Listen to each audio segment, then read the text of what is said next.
So in this freeform tutorial video, I am going to be showing you guys how to align text here on freeform. So the first thing you have to do is open up freeform. For this demonstration, I'm going to go ahead and press on untitled number 4. Now once you're here, simply just go to the bottom right to add some text to your document where it says A and the square around it. Press on that. And I'm going to go ahead and type in align text.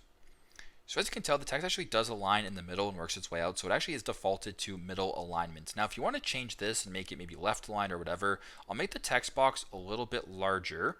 I will then spread it out. So as you can tell, the text box is pretty large, but the text does start in the middle and works its way outwards. If you want to change this to maybe left alignment or right alignment, press on the text right here, double tap it right here, highlight the entire thing.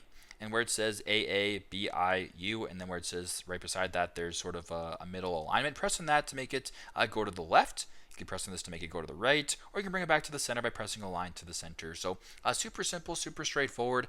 This is how to align text here on freeform. Thanks again for watching, and I hope this video helps.